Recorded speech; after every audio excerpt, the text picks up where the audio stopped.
I'll never forget the text. It wasn't meant for me, it was clearly sent to her. But it ended up on my phone by accident. The message was simple, almost casual. At the party tonight, I'll show him I'm untouchable. My heart froze. I stared at the screen trying to convince myself it was nothing. A joke, maybe even a work thing. But the sinking feeling in my stomach wouldn't let me. Something was off. That night, we went to her company holiday party together. She looked stunning, effortlessly radiant, laughing with colleagues, her perfume a subtle floral note that made my head spin the way it always used to.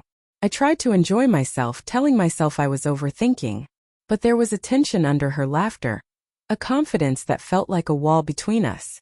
I noticed the way she lingered near her boss, a man I had always found a little too charming.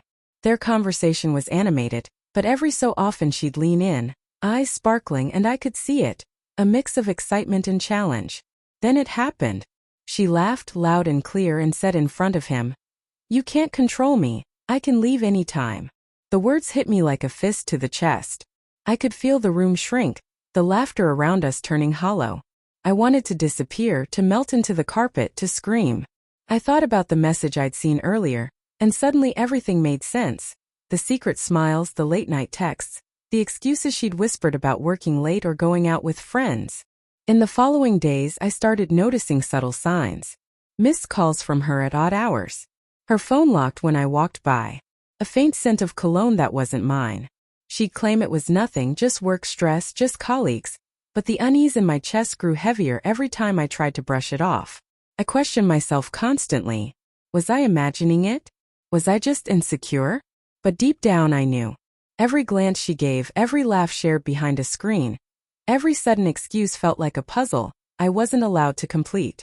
Then came the texts, accidental notifications, open screens left for a moment too long. I didn't want to read them, but curiosity and dread won. Flirty jokes, personal plans, invitations that excluded me but included him.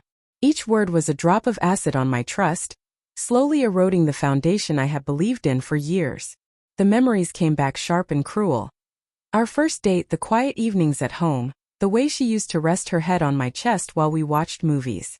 Every smile now felt staged, every touch measured. The betrayal wasn't loud or violent. It was quiet, relentless, gnawing at my sense of reality. I finally confronted her one evening, after weeks of sleepless nights and self-doubt. I found her in the living room, laptop open, half-heartedly scrolling through emails. "I saw the texts," I said, my voice shaking, trying to keep it steady. "The messages, everything." She didn't flinch. She looked at me calm, almost tired. "I didn't think you'd notice," she said softly. "Notice? You're telling me all those late nights, all those excuses, this was nothing." My chest tightened. "You said it yourself at the party. I can leave any time." Her gaze dropped for a moment. I saw it then, remorse, guilt, and maybe something more complicated.